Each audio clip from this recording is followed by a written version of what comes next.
The day I came home from the hospital with my daughter, my mother didn't even open the front door all the way. She stood in the gap, just wide enough to talk through, and told me it wasn't a good time. Her exact words, "It's not a good time, Leah." Like I was dropping by unannounced for coffee.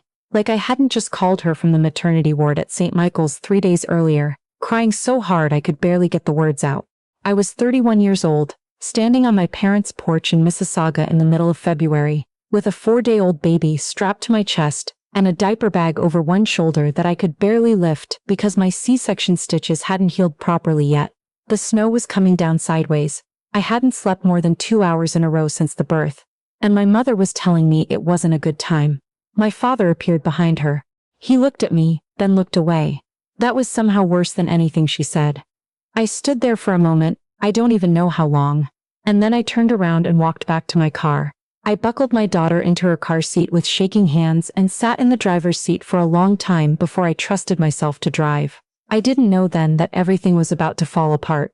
I didn't know that the next few weeks would show me who people really were, who had always been pretending.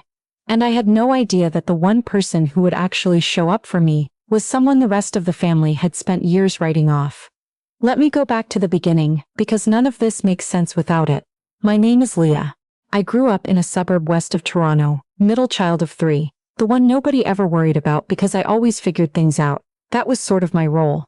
My older brother was the golden son, first in our family to go to university, always the one my parents bragged about at church. My younger sister was the baby, the sensitive one, the one everyone protected. And I was the one who was fine, always fine. Didn't need much, never asked for much, got on with it. I think that's partly why what happened hit me so hard. I had genuinely believed I didn't need them. And then I found out what it felt like to need someone and have them close a door in your face. I met's husband, Marcus, at a work event 7 years ago. He was charming in the way that certain men are charming, attentive when he wanted something, distant when he didn't. I didn't see that clearly at the time. You don't, when you're in it. We dated for 2 years, got engaged, got married in a small ceremony at a vineyard in Niagara-on-the-Lake. My parents loved him, my mother especially. She thought he was exactly what I needed.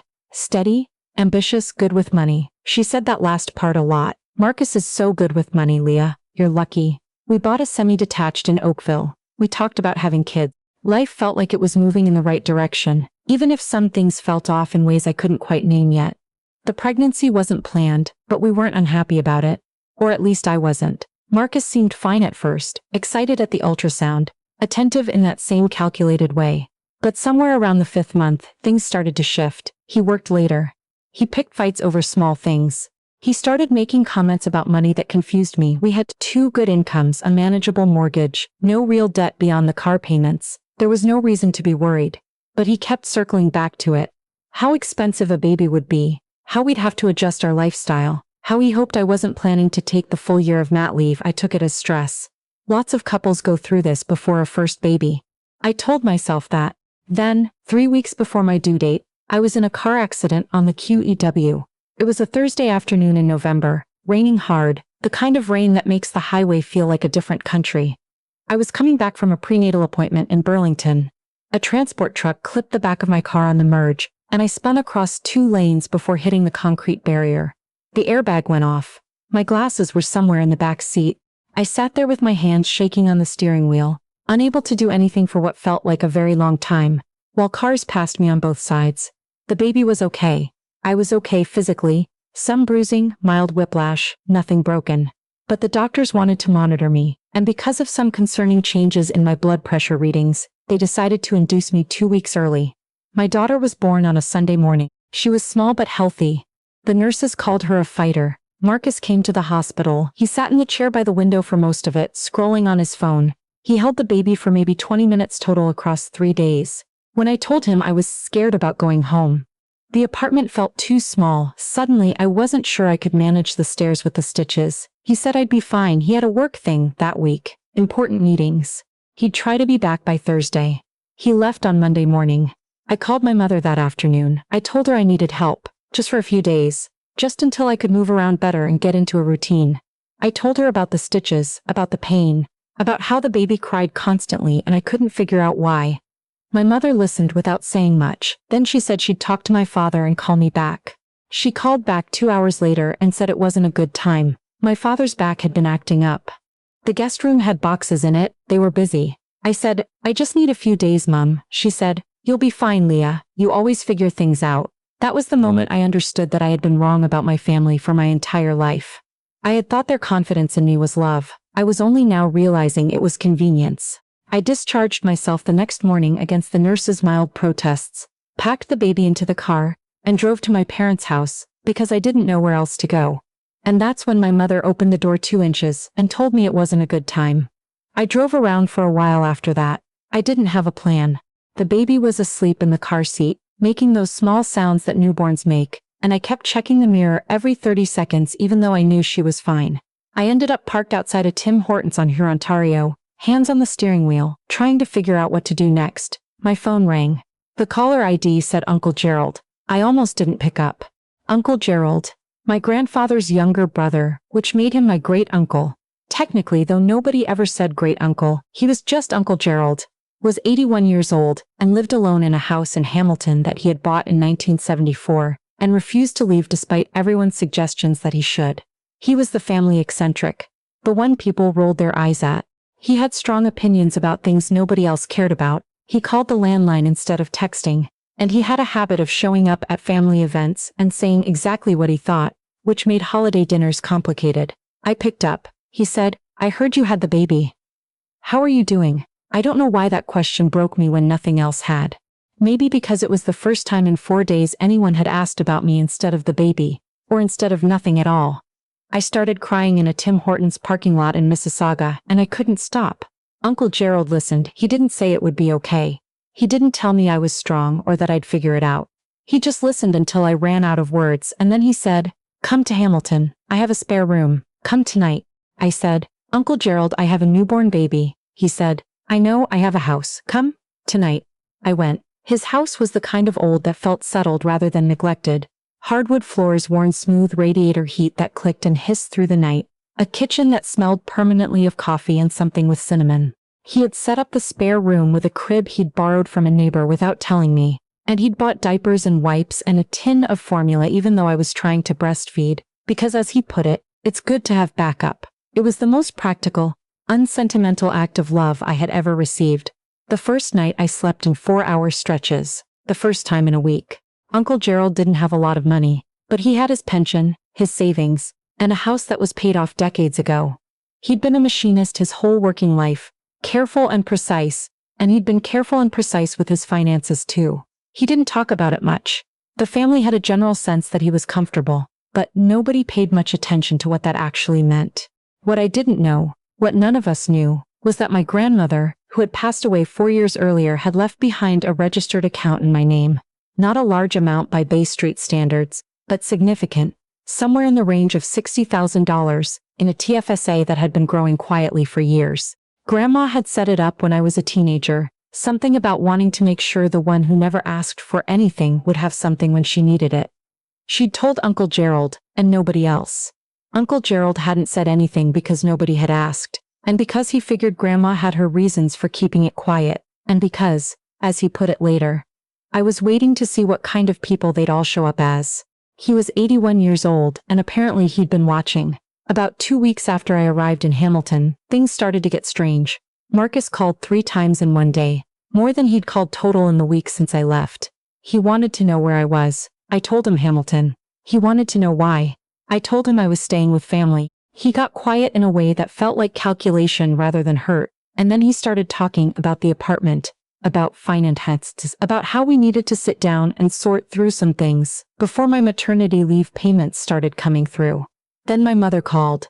She'd somehow heard about the TFSA. I don't know how, whether Marcus had found something in our shared filing cabinet, or whether someone in the family had talked to someone. She was warm in a way she hadn't been in weeks. She asked how the baby was. She asked about Hamilton, whether it was too cold, whether I was comfortable. Then she started talking about how the family had been thinking, and how maybe it would make sense for me to transfer back to Oakville, how they could help with the baby now that they'd had a chance to clear out the guest room. I said, what changed? Long pause. She said, nothing changed. We just want to be there for you.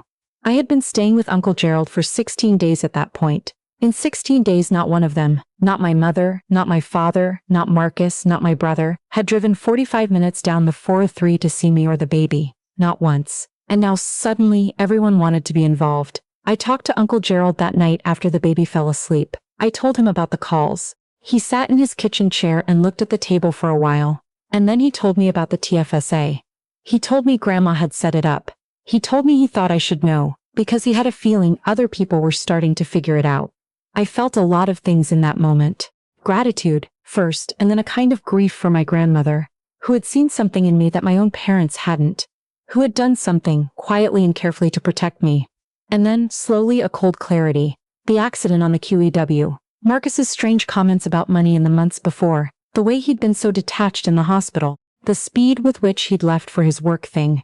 And now this. The phone calls, the sudden warmth, the invitation back. Marcus had access to a lot of our financial documents. If he'd found something referencing the account, I couldn't finish the thought all the way. It was too much. But Uncle Gerald could. He said carefully, the way he said everything. I think you should talk to someone, a lawyer. I have a name if you want it. I want to be honest about what the next few weeks were like, because it wasn't some clean movie montage of empowerment. It was exhausting and terrifying, and there were nights when the baby was crying at 2 a.m., and I was sitting on the floor of Uncle Gerald's spare room, wondering how my life had arrived at this exact point. I cried a lot. I doubted myself constantly. I went back and forth on whether I was being paranoid, whether I was reading too much into things, whether Marcus just wanted to reconcile, and my parents just wanted to help, and I was the one making it all mean something sinister. But I kept coming back to one thing, the door. My mother opening the door 4 inches and telling me it wasn't a good time. I had a 4-day-old baby and fresh surgical incisions, and I was standing in the snow, and my mother opened the door 4 inches. That was real. That happened. Whatever else might be paranoia, that was not. I contacted the lawyer Uncle Gerald recommended, a family law solicitor in Hamilton who was quiet and unhurried and asked good questions. I didn't tell Marcus or my parents. I started going through everything I could access. Our joint accounts, the mortgage documents, Marcus's work emails that he'd forwarded to our shared home account once and never bothered to unsend. I'm not a particularly suspicious person by nature, and going through my husband's emails made me feel sick. But what I found made me feel worse. Marcus had been consulting with a financial advisor, not our shared one, a separate one, about asset division. The consultations had started in October, 3 months before the accident, 2 months before I knew anything was wrong. He'd also been in contact with my brother who I'd grown up with, who I'd lent money to twice in the last 5 years without ever asking for it back. The emails were vague enough to be deniable but pointed enough to be dimming. Talk about the account, about timing, about what Leah's entitled to if she files first. My brother had apparently told Marcus about the TFSA, not because he knew all the details, but because he'd heard something once at a family dinner and mentioned it to his brother-in-law, and Marcus had tucked it away. I sat with that for a long time. I sat with the fact that people who were supposed to be my family had been, on some level, coordinating, not necessarily in an explicit, sinister way. I don't think anyone sat around a table and planned anything, but there's a kind of low-level betrayal that happens when people start doing the math on you. When they look at your situation, and their first thought is, what's in this for me? My husband had done the math. My brother had given him numbers to work with, and my parents, who hadn't been able to open a door for me in February, were now calling to check on me now that they suspected there was something worth being close to. I filed for separation in March. Marcus didn't contest it, which surprised me, and then, later, didn't. He had probably already run his own calculations and realized that an acrimonious legal battle over an account he wasn't actually entitled to wasn't worth it. The TFSA was in my name, set up before the marriage, and under Ontario family law it was considered separate property. He got the Oakville semi in the division, his choice, which told me he'd always valued it more than he'd let on. I got the car, some shared savings, and the freedom to stop wondering why something always felt slightly off. My parents came to Hamilton in April, once. My mother held the baby and made the right sounds, and then started talking about how I should move back closer to Mississauga, how it would be better for the baby to be near family. I let her talk. At the end I told her I was actually really happy in Hamilton, that Uncle Gerald and I had found a rhythm, that I'd already started looking at apartments in the area for when I was ready for my own space.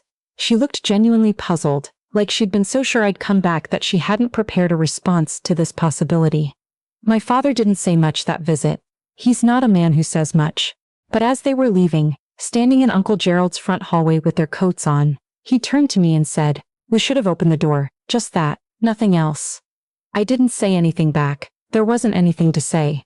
My brother reached out in May, a long text message that tried very hard to explain and contextualize and reframe everything, the way people do when they know they've done something wrong, but don't want to actually apologize for it. I read it twice, and then put my phone down and went to check on the baby, who was asleep in the crib Uncle Gerald had borrowed and never returned. I haven't responded yet. I'm not sure I will. What I'll tell you is what the past several months have actually been like, because this isn't a story that ends with a clean bow. Uncle Gerald is 81. He has good days and slower days. He makes coffee every morning at 6 and reads the actual physical newspaper, and he has an opinion about everything in it. My daughter has started recognizing his voice. She turns toward it when he speaks, which he finds endlessly delightful. He calls her the little one and talks to her like she's a perfectly reasonable person, which I think she appreciates. I found an apartment 6 blocks away in June. 2 bedrooms, good light, a landlord who didn't balk at a single mother on mat leave, because I had a solid credit history, and Uncle Gerald vouched for me personally, which apparently carries weight in this neighborhood. We have dinner together 3 or 4 times a week. He comes to the baby's doctor appointments when I ask him to, because he asks good questions and remembers what the doctors say better than I do. I used part of my grandmother's TFSA for the first and last month's rent, and the rest I've put back into savings for my daughter.